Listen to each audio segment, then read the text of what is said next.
ललित कला एकेडमी, एक ऐसी जगह जहां कला का दरवाजा कलाकारों के लिए हमेशा खुला रहता है। यहाँ की हवाएं भी कला से झूमती रहती हैं। सन 1954 में जब कलाकारों को लगा कि उनकी कला उनसे दूर होती जा रही है, तो उन्होंने इंदिरा गांधी के सामने एक ऐसी जगह देने का प्रस्ताव रखा जहां वो बेफिक्री से काम कर सकें। क्योंकि इंदिरा गांधी खुद कला से प्रभावित थीं, इसलिए उन्होंने प्रस्ताव को स्वीकार कर लिया और ललित कला एकेडमी का काम शुरू हो गया। और 5 अगस्त 1954 को उस समय के शिक्षा मंत्री मौलाना अबुल कलाम आज़ाद ने इसका उद्घाटन किया। ललित कला एक नेशनल ऑर्गेनाइजेशन है, उनके ब्रांचेस डिफरेंट स्टेट्स में, एक चेन्नई में है, एक कलकत्ता में, एक भुवनेश्वर में, लखनऊ में और यहाँ दिल्ली में है। दिल्ली में एक मेजर सेंटर है जहाँ हम लोग आर्टिस्ट बेसिकली जो यंग हैं और वेरी प्रोफेशनल हैं उनको हम लोग फैसिलिटीज़ देते हैं कि उनको एक इंफ्रास्ट्रक्चर मिल जाए।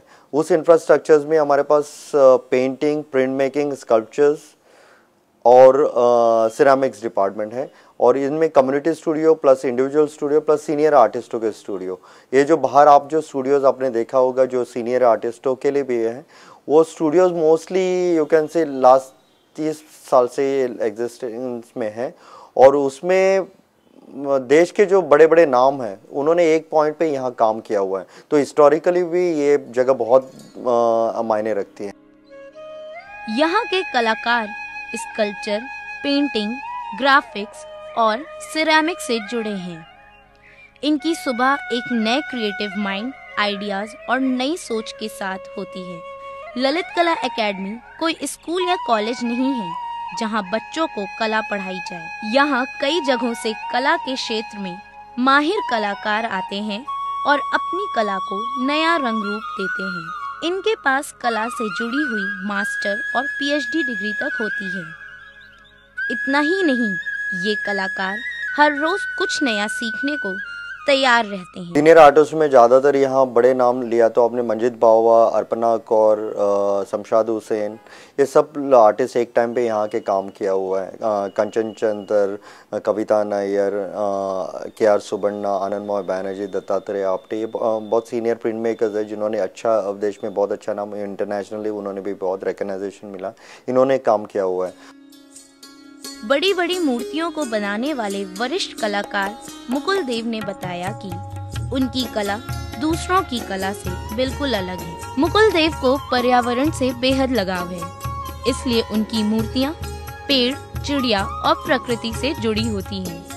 मेरा सब्जेक्ट है जैसे बर्ड है, इन्वायरमेंटल है और सिटीस्केप मोस्टली मैंने किया है। तो आपने जितने भी स्कल्पचर आप देखोगे तो सारा इन्वायरमेंटल से रिलेटेड है और सिटी का एक इसमें फीलिंग आएगा। सिटी है, बिल्डिंग, ओल्ड बिल्डिंग है, ओल्ड मॉन्यूमेंट्स हैं, उनके ऊपर बर्ड्स हैं और मैक्सिमम वर्क मेरा वाइट मार्बल में है, ब्लैक में है, पिंक है और पिछले 10 साल से मैं इन्वायरमेंटल पे ही काम कर रहा हूँ और स्टोन उसका मेन सब्जेक्ट है और सिटीस्केप जो है मेन है उसमें। जैसे इसमें आप देखेंगे ये है सिटीस्केप डिपिक्ट करता है, इसके ऊपर एक बर्ड है, ये है, इसमें भी बर्ड है, सारा मतलब बर्ड और सिटीस्केप के ऊपर है और पिछले 10 साल से मैं इस पे काम कर रहा हूँ।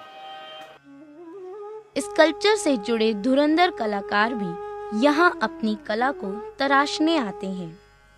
स्कल्पचर में नए नए प्रयोग और इस कला के अलग अलग रूपों पर कलाकार दिन रात कला करते हैं। इन कलाकारों की बदौलत ही स्कल्पचर की ये कला हर रोज नई ऊंचाइयों को छू रही है। बचपन से मुझे आर्ट करने का शौक था। बस मैं वुड में काम करता था, शेविंग ब्लेड से काम करता था। मैंने बैट बनाए, सोफे बनाए, डेकोरेटिव कुछ चीजें बनाता था। मुझे याद है मैं 4th स्टैंडर्ड में था, तब से मैंने पहला बैट मैंने तब बनाया था। मैच देखता था, ये सब होता था, तो उसमें मतलब ये छोटे छोटे ऑब्जेक्ट होते थे, लेकिन मैं पता नहीं था क्यों बनाता था, मुझे नहीं मालूम, मुझे शौक था, मैं बनाता था ये सब। तो शुरू से ही मेरा इंटरेस्ट था आर्ट में बहुत ज्यादा। हम लोगों को कंसेप्ट होता है कि हम लोगों को बनाना क्या है, तो जब ड्राइंग माइंड में आने लगती है, हम कभी ड्राइंग कर लेते हैं, कभी ड्राइंग भी नहीं कर पाते, तो एक माइंड में होता है कि ये प्रोपोर्शन में किस साइज में हमारा काम अच्छा लगेगा। कलाकार के लिए कला का ही महत्व होता है, सही मायने होता है, तो क्योंकि उसके अंदर से ये चीज़ें पहले होती हैं, जिसे गॉड गिफ्टेड कहते हैं, पर वो किसी इंस्टीट्यूट में जाके या किसी अपने गुरु के यहाँ जाके उससे पॉलिश हो जाता है उसको। हम ये कह सकते हैं कि ललित कला एकेडमी कलाकारों के लिए एक जगह ही नहीं बल्कि उनके लिए एक मंदिर है, जहाँ कला की पूजा होती है और हमेशा होती रहेगी।